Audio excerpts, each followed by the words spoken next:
Srinath Reddy Mittapalli YouTube ఛానల్కి స్వాగతం. అందరికీ నమస్కారం. నేను మీ శ్రీనాథ్ రెడ్డి మిట్టపల్లి. ఇవాళ తరకు వచ్చి నవంబర్ 27, 2024 సంవత్సరం. ఇవాళ ముఖ్యాంశాలకు వచ్చినట్లయితే కువైట్లో ఇవాళ నిర్వహించినటువంటి క్యాబినెట్ మీటింగ్లో ట్రాఫిక్ చట్ట ఉల్లంఘనలు మరియు జరిమానాలు వీటికి సంబంధించినటువంటి ముసాయిదా చట్టాన్ని ఆమోదించింది. దీనికి సంబంధించినటువంటి ఫైనల్ ఆమోదం కోసం కువైట్కి సంబంధించిన అమీర్ అయినటువంటి Sheikh Mishal Al Ahmad Al Jaber Al Sabah గారికి పంపించడం జరిగింది. ఆయన యొక్క ఆమోదం తర్వాత ఇవన్నీ అమల్లోకి వస్తాయి. ఇందులో ముఖ్యంగా ఉన్నటువంటివి ఏంటంటే ట్రాఫిక్ డిపార్ట్మెంట్ విషయానికి వచ్చినట్లయితే రెడ్ సిగ్నల్ని క్రాస్ చేయడం, నిర్లక్ష్యపు డ్రైవింగ్, అలాగే ప్రైవేట్ రోడ్లపై రేసింగ్, ఓవర్ స్పీడ్ మరియు రాంగ్ రూట్లో జర్నీ చేయడం, అంటే వ్యతిరేక దిశలో రోడ్లపైన బండ్లను నడిపించడం. సో ఇలాంటి వాటికి సంబంధించినటువంటి ఉల్లంఘనలు, అలాగే జరిమానాలు ఏవైతే ఉంటాయి, అంటే ఇలాంటి వాటికి ఉల్లంఘనలు ఎవరైతే పాల్పడతారో అలాంటి వారికి ఇచ్చేటువంటి జరిమానాలు ఏవైతే ఉంటాయో వాటికి సంబంధించినటువంటి ముసాయిదా చట్టం పైన వీళ్ళ క్యాబినెట్లో అయితే ఆమోదం వచ్చేసింది. ఇక అమీర్ నుంచి ఆమోదం రావాల్సింది. వచ్చిన తర్వాత భారీగా ఫైనల్ అయితే వేయబోతున్నారు. మరి దీనికి సంబంధించిన ఆమోదం వచ్చిన తర్వాత నేను మీకు అఫిషియల్గా తెలియజేస్తాను. అప్పుడు వీటికి సంబంధించిన ధరలు అవన్నీ కూడా మీకు నేను క్లియర్గా ఎక్స్ప్లెయిన్ చేస్తాను. కువైట్కి సంబంధించినటువంటి ఉప ప్రధానమంత్రి, రక్షణ మంత్రి మరియు అంతర్గత వ్యవహారాల మంత్రిత్వ శాఖ మంత్రి అయినటువంటి షేక్ ఫహద్ అల్ యూసుఫ్ గారు మాట్లాడుతూ, కువైట్లో ప్రస్తుతానికి సుమారుగా 4447 మందికి సంబంధించినటువంటి పౌరసత్వాన్ని ఉపసంహరించుకోవడం జరిగింది ఇప్పటి వరకు అని చెప్పేసి అంటున్నారంటే అంతమందికి సంబంధించినటువంటి పౌరసత్వాన్ని క్యాన్సిల్ చేయడం జరిగింది. అయితే వారిని ఆ విధంగా క్యాన్సిల్ చేయడానికి ప్రాసెస్ ఎలా ఉంటుంది అనేసి అంటే వారి యొక్క ఫైల్స్ని క్షుణ్ణంగా పరిశీలించిన తర్వాత పూర్తిగా దర్యాప్తు జరిపిన తర్వాత మాత్రమే చర్యలు తీసుకోవడం జరుగుతుంది. ముఖ్యంగా ఈ బయోమెట్రిక్స్ ప్రాసెస్ వచ్చిన తర్వాత ఈ ప్రాసెస్ అనేది వేగవంతమైందని చెప్పేసి అంటున్నారు. బయోమెట్రిక్స్ ద్వారా ఈజీగా గుర్తించడానికి కొద్దిగా మాకు మార్గం అయితే ఇంకా సులభమైంది అని చెప్పేసి అంటున్నారు. అలాగే డిఎన్ఏ పరీక్షలుగా నిర్వహించడం జరుగుతుంది. వారికి సంబంధించిన బంధువులు, రిలేటివ్స్, మిగతా వాళ్ళు ఎవరైతే ఉంటారో వారి ద్వారా కూడా ఈ డిఎన్ఏ టెస్ట్లు అనేది నిర్వహించడం జరుగుతుంది. ఇప్పుడు ఫర్ ఎగ్జాంపుల్ ఒక ఫ్యామిలీలో ఉన్నారు, ఒక అతను కువైటే అని చెప్పేసి అంటున్నారు. అయితే అతను ఒరిజినల్ కువైటే కాదని తెలుసుకోవడానికి ఆ ఫ్యామిలీలో ఒకవేళ అతను వేరే మార్గాల ద్వారా ఎంట్రీ అయ్యి ఉంటే మిగతా వాళ్ళతో మ్యాచ్ అవ్వాలి కదా. వాళ్ళ బ్రదర్స్ ఉండొచ్చు, సిస్టర్స్ ఉండొచ్చు, అన్నదమ్ములు ఉండొచ్చు. సో వాళ్ళతో పాటు మ్యాచ్ అయ్యి ఉండాలి డిఎన్ఏ కూడా. మ్యాచ్ అవ్వకపోతే ఇంకా అతను వేరే మార్గాల ద్వారా వచ్చినట్టే లెక్క. సో ఈ విధంగా డిఎన్ఏ టెస్టులు అలాగే బయోమెట్రిక్స్ అనేది చాలా ఈజీ అని చెప్పేసి అంటున్నారు. అయితే ఇంకా కొన్ని ఫైల్స్ అయితే ఇంకా పెండింగ్లో ఉన్నాయి. సో కొన్ని ఫైల్స్ అయితే 50 సంవత్సరాలకు పైబడినట్టుగా ఉన్నాయని చెప్పేసి అంటున్నారు. అంటే 50 సంవత్సరాలకు ముందు వాళ్ళు కువైట్ పౌరులుగా వాళ్ళు కువైట్లో ఉన్నారు, కాకపోతే వాటిపైన అనుమానం ఉంది. సో వాటిపైన కూడా దర్యాప్తు అనేది జరుగుతుందని చెప్పేసి అంటున్నారు. సో అలాంటి ఫైల్స్ కూడా దర్యాప్తు చేయాలంటే కొంత సమయం పడుతుంది. సో ఈ మొత్తం ఈ సాక్ష్యాలన్నీ సేకరించి దీనిపైన దర్యాప్తు పూర్తవడానికి సమయం పడుతుంది. కాబట్టి అంతవరకు వీళ్ళకి సంబంధించినటువంటి పౌరసత్వాన్ని ఉపసంహరించుకున్నారు కాబట్టి తాత్కాలికంగా వాళ్ళకి వారి యొక్క సొంత దేశం ఏదైతే ఉంటుందో దానికి సంబంధించినటువంటి గుర్తింపుతోటి ఒక ఐడి కార్డుని అయితే జారీ చేయడం జరుగుతుందని చెప్పేసి తెలియజేస్తున్నారు వాళ్ళకి. అంటే కువైట్కి సంబంధించినటువంటి సివిల్ ఐడి అయితే ఉండదు, కానీ అంటే కువైటీ ఐడి అయితే ఉండదు, కానీ మామూలు ఐడి కార్డు అనమాట. అంటే వాళ్ళ దేశం పేరుతోటి జారీ చేయడం జరుగుతుంది. అంటే మనకి ఏ విధంగా అయితే ఇస్తారో వాళ్ళకి కూడా అదేవిధంగా ఒక సివిల్ ఐడి కార్డు, అది కూడా టెంపరవరీగా జారీ చేయబడుతుందని చెప్పేసి తెలియజేస్తున్నారు. కువైట్కి సంబంధించిన కస్టమ్స్ వాళ్ళకి ఒక పార్సల్ పైన అనుమానం కలిగింది. ఆ పార్సల్ అమెరికా నుంచి కువైట్కి వస్తుంది. అయితే వీళ్ళకి అనుమానం వచ్చి ఆ పార్సల్ని ఓపెన్ చేసి చూడంగా అందులో ఉన్నటువంటిది ఎలక్ట్రానిక్ ఐటమ్స్.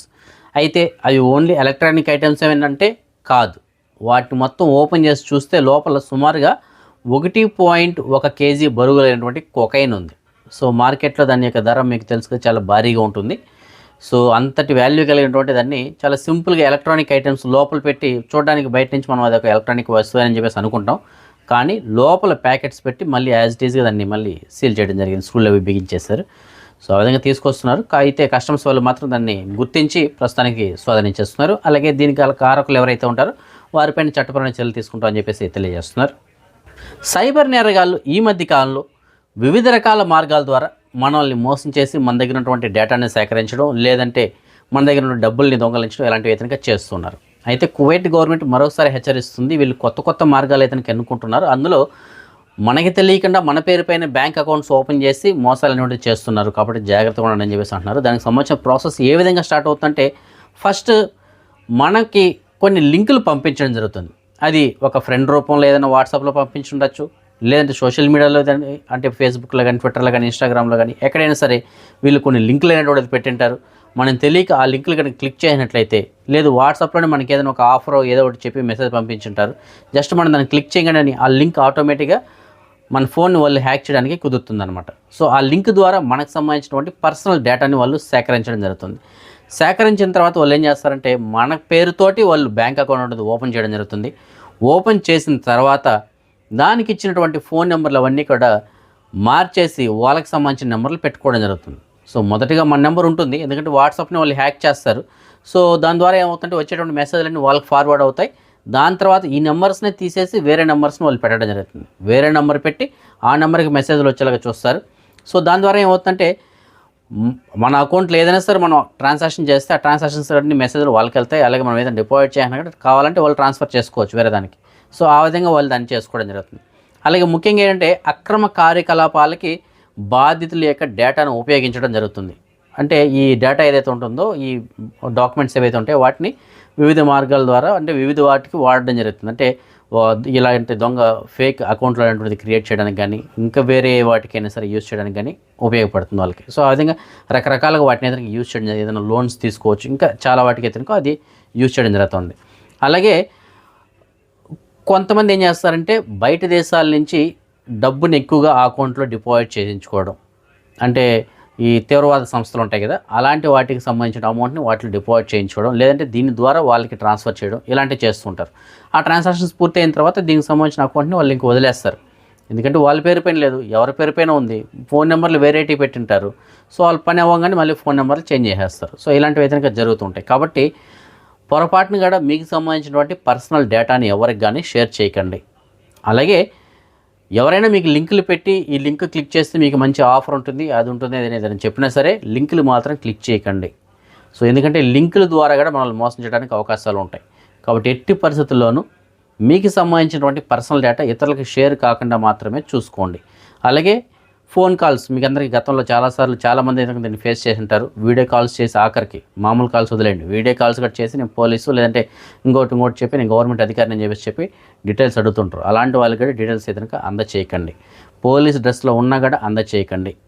ఓకే, ఎందుకంటే వాళ్ళు నిజమైన పోలీస్ అని గ్యారంటీ ఏమిటి, కాబట్టి చేయకండి. ఎవరికంటే డేటా అయితే అందించకండి. అవసరమైతే మీరు ఎక్కడ ఉంటారో చెప్పండి, మీ ఆఫీస్ నేను వచ్చి కలుస్తానని చెప్పేసి చెప్పండి. అంతే తప్ప మీకు సంబంధించిన డేటాను మాత్రం ఇవ్వకండి.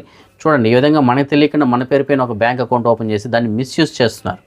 ఇప్పుడు తీవ్రవాద సంస్థలకి మన అకౌంట్ నుంచి ట్రాన్స్ఫర్ మనీ అయ్యింది అంటే, లేదంటే అక్కడి నుంచి మన అకౌంట్లోకి ట్రాన్స్ఫర్ అయ్యిందంటే, రేపు ఏదైనా కేసు అయితే ఆ విచారణలో కనుక పట్టుబడితే బ్యాంక్ అకౌంట్ మన పేరు పైన ఉంది కాబట్టి మనల్ని తీసుకెళ్ళి జైల్లో పెట్టడం జరుగుతుంది.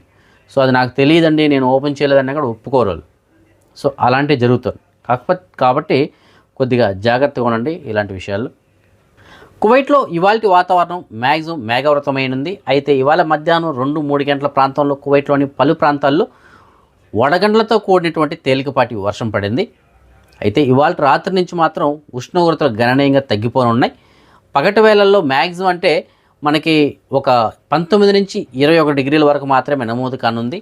రాత్రి వేళల్లోకి వచ్చేటప్పటికి 7 నుంచి 9 డిగ్రీల మధ్యలో మాత్రమే ఉష్ణోగ్రతలు నమోదు కానున్నాయి. సో రాబోయేటువంటి ఒక వారం రోజుల వరకు ఇలాగే ఉంది. దాని తర్వాత ఇంకా తగ్గినా కూడా తగ్గచ్చు. సో ఉష్ణోగ్రతలు గణనీయంగా తగ్గుతున్నాయి కాబట్టి దీనికి తగిన జాగ్రత్తలు అయితే తీసుకోండి. చలికి తట్టుకోవడానికి ఏవైతే మార్గాలు ఉంటాయో వాటిని మీరు ఆచరించండి. అలాగే ఎవరైతే శీతాకాలంలో ముఖ్యంగా అనారోగ్యం పాలవుతుంటారో, అంటే ఎవరైతే ఆస్మా లాంటి వాటితో బాధపడుతుంటారో, లేదంటే ఎవరైతే సైనసైటిస్ ప్రాబ్లంతో బాధపడుతుంటారో అలాంటి వారు మాత్రం తగినటువంటి జాగ్రత్తలు తప్పనిసరిగా తీసుకోండి. దానికి సంబంధించిన స్ప్రేలు కానీ టాబ్లెట్స్ కానీ ఇలాంటివి జాగ్రత్తగా మీ దగ్గర పెట్టుకోండి. ఎందుకంటే ఈ సీజన్ అలాంటిది. ఈ సీజన్ నుంచి మీరు బయటపడడానికి ఇంకొక 2-3 నెలలు అయితే పడుతుంది. అంతవరకు కొద్దిగా తగినటువంటి జాగ్రత్తలు అయితే తీసుకోండి. చలికి అనవసరంగా బయట వెళ్ళకండి. బయట వెళ్తే తప్పనిసరిగా చెవిలో కాటన్, అలాగే ఫేస్కి మాస్కు, ఇంకా మిగతా స్వెటర్ ఇలాంటివి వేసుకొని మాత్రమే వెళ్ళండి. ఈ ప్రాబ్లమ్స్తో బాధపడే వాళ్ళు మాత్రం తప్పనిసరిగా తగినటువంటి జాగ్రత్తలు అయితే తీసుకోండి. లేదంటే కనుక సైనసైటిస్ ప్రాబ్లం ఎక్కువైందంటే ఇంకా జలుబు, ఇంకా తుమ్ములు, తట్టుకోలేనటువంటి ప్రాబ్లం అయితే మీకు ఎదుర్కోవాల్సి వస్తుంది. అలాగే శ్వాసకోశ ఇబ్బందులు ఉన్న వాళ్ళకి ఊపిరితిత్తుల్లో నెమ్ము అనేటువంటిది ఎక్కువగా చేరిపోవడం, అలాగే శ్వాస తీసుకోవడానికి ఇబ్బంది రావడం, ఇలాంటివి అయితే ఉంటాయి. కాబట్టి ఈ 2-3 నెలలు మాత్రం కొద్దిగా జాగ్రత్తలు అయితే తీసుకోండి ఇలాంటి వారు. సో మిగతా వాళ్ళు కూడా ఈ చలి నుంచి బయటపడడానికి దానికి సంబంధించినటువంటి మార్గాలు ఏవైతే ఉంటాయో వాటిని అనుసరించండి. అవసరమైతే తప్ప ఎక్కువగా బయట ఈదురుగాలులకి, చలిగాలికి మాత్రం తిరగకండి. ఇజ్రాయెల్ మరియు పాలస్తీనా మధ్య దాడులు అయితే కొనసాగుతూ ఉన్నాయి. అయితే అది మధ్యలో కొద్దిగా డైవర్ట్ అయ్యి ఇజ్రాయెల్ నుంచి లెబనాన్కి మారింది. సో లెబనాన్ పైన కూడా గత కొద్ది రోజులుగా దాడులు అయితే జరుగుతున్నాయి. చాలామంది అక్కడ ప్రాణాలు కూడా కోల్పోవడం జరిగింది. అయితే అమెరికా జోక్యంతో ప్రస్తుతానికి కాల్పుల విరమణ ఒప్పందం అయితే కనుక కుదుర్చుకున్నారు లెబనాన్ మరియు ఇజ్రాయెల్ మధ్య. రానున్నటువంటి 60 రోజుల పాటు ఈ ఒప్పందం అయితే కొనసాగుతుందని చెప్పేసి అంటున్నారు. దాని తర్వాత ఉన్నటువంటి పరిణామాలను బట్టి అప్పుడున్నటువంటి పరిస్థితులను బట్టి ఈ కాల్పుల విరమణ అనేది కొనసాగించాలా, లేకపోతే యథావిధిగా ఇప్పట్లాగా మళ్ళీ దాడులు మొదలెడతారనేటువంటిది అప్పుడు ఆలోచించడం జరుగుతుంది. సో ప్రస్తుతానికి మాత్రం 60 రోజుల పాటు కాల్పుల విరమణని ఒప్పందంపై కనుక సంతకం చేశారు. ఇవాళ నుంచి అది అమల్లోకి వచ్చింది. సో దీంతో లెబనాన్లో ఇప్పుడు ఎవరైతే అక్కడ ఉండలేక వేరే ప్రాంతాలకు వెళ్ళిపోయారో వారందరూ తిరిగి మళ్ళీ వాళ్ళ ప్రాంతాలకు అయితే వస్తున్నారు. ఎందుకంటే 2 నెలల పాటు ఇంకా అక్కడ ఎలాంటి దాడులు కానీ ఇజ్రాయెల్ నుంచి జరగడానికి అయితే లేదు. జనరల్గా మనలో ఎవరైనా సరే ఎక్కువగా స్ట్రెస్ ఫీల్ అయితే ఏం చేస్తారు, ఆ స్ట్రెస్ని తగ్గించుకోవడం కోసం ఏదైనా ఒక సినిమాకి వెళ్ళడం, అంటే వినోదకరమైనటువంటి సినిమాలు చూడడం, లేదంటే కార్టూన్స్ చూడడం, లేదంటే ఎక్సర్సైజ్ చేయడం, వాకింగ్ చేయడం, ఫ్రెండ్స్తో సరదాగా మాట్లాడడం, ఇలాంటివి ఏదో ఒకటి చేస్తుంటాం. లేదంటే యోగా చేయడం, ఇలాంటివి ఏదైనా చేస్తుంటాం. అయితే జపాన్లో ఒక వ్యక్తి ఏం చేస్తాడో తెలిసిన, అతను స్ట్రెస్ని తగ్గించుకోవడం కోసం సుమారుగా 1000 ఇండ్లలోకి చొరబడ్డాడంట. సో అతనికి ఎప్పుడు స్ట్రెస్ ఫీల్ అయితే అప్పుడంతా ఒక ఇంట్లోకి చొరబడతాడు. మరి అక్కడ ఏం చేస్తాడేమో మనకు తెలియదు కానీ, అయితే అతను ఆ ఇంట్లోకి అలా చొరబడడం వల్ల అతనికి స్ట్రెస్ ఎలా తగ్గుతుందంటే, ఆయన చెప్తుంది ఏంటంటే, అలా చొరబడినప్పుడు నన్ను ఎవరన్నా పట్టుకుంటారా లేదా అనేటువంటి ఏదైతే టెన్షన్ ఉంటుందో దాని ద్వారా అతనికి ఉన్నటువంటి స్ట్రెస్ అనేటువంటి తగ్గిపోతుందంట. అదేంటో నాకు అర్థం కావట్లేదు. ఇంకా స్ట్రెస్ అనేది పెరగాలి కదా, కానీ తగ్గుతుందంట అతనికి. ఆ చెమట పట్టడం వల్ల నాకు ఆ స్ట్రెస్ అనేటువంటి తగ్గిపోతుంది అని చెప్పేసి చెప్తున్నాడంట. సో ఆ విధంగా ఇప్పటి వరకు ఒక 100 ఇండ్లలోకి చొరబడినట్లు చెప్తున్నాడు. అయితే అక్కడ అతను ఏమీ చేయనట్టే తెలుస్తుంది ప్రస్తుతానికి. కాకపోతే ఇలా చొరబడ్డాడు దొంగతనంగా, ఏమీ అక్కడ దొంగతనాలు కానీ ఇలాంటివి ఏదైనా ఏం చేయనట్టు ఏదైనా లేదు. కాకపోతే అతను ఆ విధంగా చొరబడ్డాడు కాబట్టి అది కూడా ఒక నేరమే కాబట్టి ప్రస్తుతానికి భద్రతా అధికారులు అయితే అతన్ని అదుపులో తీసుకున్నారు, చట్టపరమైన చర్యలు తీసుకుంటామని చెప్పేసి తెలియజేస్తున్నారు. కానీ ఏదైనప్పటికీ అతను ఎంచుకున్నటువంటి మార్గం చూడండి, అతను స్ట్రెస్ని తగ్గించుకోవడం కోసం ఇండ్లలోకి దొంగతనంగా చొరబడ్డం, అది అతని యొక్క మార్గం. మరి అంటే మనం అనుకుంటాం ఇంకా దొంగతనం చేస్తే ఇంకా ఆ టెన్షన్కి స్ట్రెస్ అనేది పెరిగిపోతుంది కదా అనుకుంటాం, కానీ అతనికి తగ్గుతుందంట. మరి ఆయన యొక్క ఒపీనియన్ అది. మరి అతను ఆ మార్గాన్ని ఎంచుకున్నాడు. మన సబ్స్క్రైబర్ ఒకరు మనకి మెసేజ్ పెట్టారు, ఆయనకి పని కావాలని చెప్పేసి అంటున్నారు, కార్పెంటర్ పని కావాలని చెప్పేసి అంటున్నారు. ఆయన సూన్ వీజా కలిగి ఉన్నారు. కువైట్లో 10 సంవత్సరాల అనుభవం అయితే ఉంది. ప్రస్తుతానికి కువైట్లోనే ఉన్నారు. సో మీకు తెలిసిన చోట ఎక్కడైనా సరే కార్పెంటర్ వర్క్ కనుక వేకెన్సీ ఉన్నట్లయితే మీకు నేను డిస్ప్లే లైన్కి సంబంధించిన నెంబర్ ఇచ్చాను. ఆ నెంబర్ కాల్ చేసి ఆయనకి సమాచారం అందించగలరు. అలాగే ఇంకొక సబ్స్క్రైబర్ మనకు మెసేజ్ అందించారు, ఆయనకి కూడా పని కావాలని చెప్పేసి అంటున్నారు, డ్రైవర్ పని. ప్రస్తుతానికి ఆయన 18 నెంబర్ వీజా అంటే సూన్ వీజా కలిగి ఉన్నారు. ఎక్కడైనా డ్రైవర్ పని ఉంటే కనుక చేసుకుంటారని చెప్పేసి అంటున్నారు. సో మీకు తెలిసిన చోట సూన్ వీజా కలిగిన వ్యక్తికి ఎక్కడైనా సరే డ్రైవర్ పని కనుక ఉన్నట్లయితే మీకు నేను డిస్ప్లే ఒక నెంబర్ ఇచ్చాను కదా, నెంబర్ కాల్ చేసి ఆయనకి సమాచారం అందించగలరు. ఇవాళ మహిదర్ అనేటువంటి అబ్బాయి 3వ సంవత్సరం పుట్టినరోజు జరుపుకోవడం జరుగుతుంది. ఇంకా ఎవరైనా మన సబ్స్క్రైబర్స్ యొక్క పిల్లలు వాళ్ళ పుట్టినరోజు జరుపుకున్నట్టే వారికి కూడా నా తరపున, అలాగే మన ఛానల్ సబ్స్క్రైబర్స్ అందరి తరపున పుట్టినరోజు శుభాకాంక్షలు. అదే మనం ఈ మనీ ఎక్స్చేంజ్ విషయానికి వచ్చినట్లయితే ప్రస్తుతానికి ఒక కువైట్ ఇద్దరు మన భారతదేశం రూపీస్లో సుమారుగా 274 రూపాయలుగా ఉంది. బంగారం విషయానికి వచ్చినట్లయితే మాలియాలో ఉన్న సూకల్ వతి అనేటువంటి షాప్ నెంబర్ 128లో ఉన్న ఎఫ్కే జ్యువెలర్స్ వాళ్ళు మనకు అందించిన సమాచారం మేరకు 22 క్యారెట్ల బంగారం ప్రస్తుతానికి 1 గ్రాము ధర 24,253 పిలుసుగా ఉంది. అదే 24 క్యారెట్ల బంగారం అనగా బిస్కెట్ల రూపంలో బంగారం ప్రస్తుతానికి 1 గ్రాము ధర 26,445 పిలుసుగా ఉంది. సో ఈ ఫ్రెండ్స్ ప్రస్తుతానికి అప్డేట్స్. రేపు రాత్రి 9 గంటలకు వచ్చిన వీడియోలో మరిన్ని అప్డేట్స్ కలుసుకుందాం. అందరికోసం జై హింద్. హాయ్ అండి, నేను మీ Saddam Hussain. So please do subscribe Srinath Reddy Mittapalli YouTube channel.